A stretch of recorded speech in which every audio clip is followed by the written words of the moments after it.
Corona वैश्विक महामारी ने सभी वर्गों के लोगों के लिए मुसीबत खड़ी कर दी है। गरीब के बेटे और बेटियां शिक्षा से वंचित रह जा रहे हैं। पढ़ाई के नाम पर ऑनलाइन पढ़ाई की जा रही है। सभी परीक्षा रद्द करा दी गई है। तो वहीं प्रदेश सरकार ने बीएड की परीक्षा संपन्न कराकर अपनी मंशा जाहिर करना चाहती है। उक्त बातें पूर्व ब्लॉक प्रमुख चंद्रशेखर यादव ने अतरौलिया में पत्र प्रतिनिधियों से प्रेस वार्ता के दौरान कही। पूर्व ब्लॉक प्रमुख चंद्रशेखर यादव ने प्रदेश की योगी सरकार पर जमकर हमला बोला और कहा कि जहां सारी परीक्षा रद्द कर दी गई, वहीं शिक्षा माफियाओं का जो तंत्र है और भ्रष्टाचार एक उद्योग धंधे का रूप ले लिया है। कहीं न कहीं प्रदेश की योगी सरकार इन लोगों से या तो समझौता कर ली है या फिर उनके आगे घुटने टेक दिए हैं। अगर ऐसा न किया होता तो जहां एक तरफ सारी एकेडमिक परीक्षाएं, चाहे वह बीए की रही हो या बीएससी, बीकॉम की सभी परीक्षाएं टाल दी गई, लेकिन बीएड की परीक्षाएं जो भ्रष्ट शिक्षा माफिया हैं, उनके दबाव और पूंजीपतियों के दबाव में परीक्षा का आयोजन कराया जा रहा है। बीए बीएससी की परीक्षाएं सारी रद्द कर दी गई और ये बीएड की परीक्षाएं चल रही हैं। कल बहुत ज़्यादा देखने को भीड़ में बच्चे जा रहे हैं, इसको लेकर क्या कहें? इसके संदर्भ में मेरा ये कहना है, योगी सरकार पर मेरा खुला आरोप है कि कहीं न कहीं ये भ्रष्ट शिक्षा माफियाओं का जो तंत्र है, जो उनका भ्रष्टाचार एक उद्योग धंधे का रूप ले लिया है, कहीं ना कहीं योगी सरकार उन भ्रष्ट शिक्षा माफियों से या तो समझौता की है या तो उनके सामने घुटने टेक दिया है। अगर ऐसा न की होते तो जहां एक तरफ सारी एकेडमिक परीक्षाएं, चाहे बीए की हो, चाहे बीएससी की हो, चाहे बीकॉम की हो, सब टाल दिया गया, लेकिन बीएड की परीक्षाएं जो भ्रष्ट शिक्षा माफिया हैं उनके दबाव में, पूंजीपतियों के दबाव में वो परीक्षा का आयोजन कराया जा रहा है।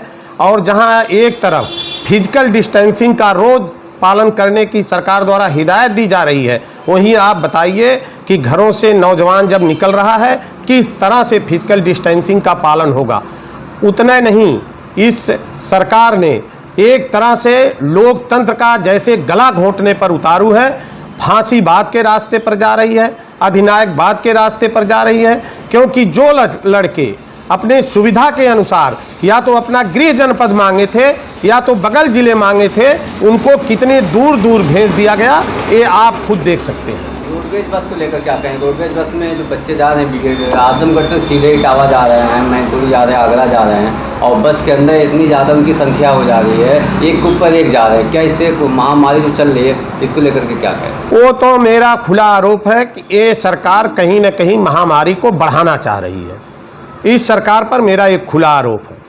और अगर ये सरकार इस तरह से न करती तो आप बताइए, किसी को आजमगढ़ से Rampur centre, Bijnor centre, Moradabad centre, इस तरह से Hapur centre, Jhansi centre, Orai centre, इतने दूर दूर सेंटर भेजने का क्या औचित्य था? इतने दूर दूर सेंटर भेजे गए और उतने ही नहीं, आप बसों का प्रबंध भी नहीं हो पाया। रात रोडवेजों से अभ्यर्थी हम लोगों के पास टेलीफोन कर रहे थे। मैं खुद आरएम से बात किया।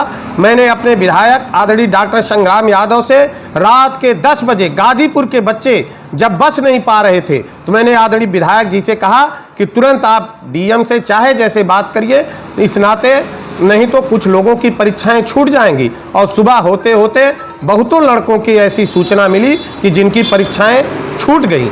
एक तरफ आप देख रहे हैं कि कोरोना महामारी में हमारी प्राथमिक शिक्षा, एकदम शिक्षा के मंदिर बंद कर दिए गए हैं। दूसरी तरफ ऑनलाइन की परीक्षा, ऑनलाइन की शिक्षा दी जा रही है। ऑनलाइन में एक गरीब परिवार कहां से 8,000 की मोबाइल खरीदेगा, 10,000 की मोबाइल कहां से खरीदेगा, जब लोगों को दाल रोटी के लाले पड़े हैं। और एक तरह से कोरोना महामारी की आड़ में ये गरीबों के शिक्षा के बच्चों के साथ कहीं न कहीं खिलवाड़ हो रहा है। नहीं तो प्राथमिक विद्यालय जो हमारे गांव में है उनमें सोशल डिस्टेंसिंग का पालन करके, आप खुद जानते हैं, जागरूक हैं कि इतने बच्चे हैं कि सोशल डिस्टेंसिंग का पालन करके उनको कुछ न कुछ शिक्षा दी जा सकती है। वो काम तो नहीं हो रहा है। लेकिन जहां से इस आपदा में ये सरकार अवसर तलाश रही है कि किस तरह से लोगों को लूटा जाए, उस लूटने का काम सरकार का दिन रात जारी है।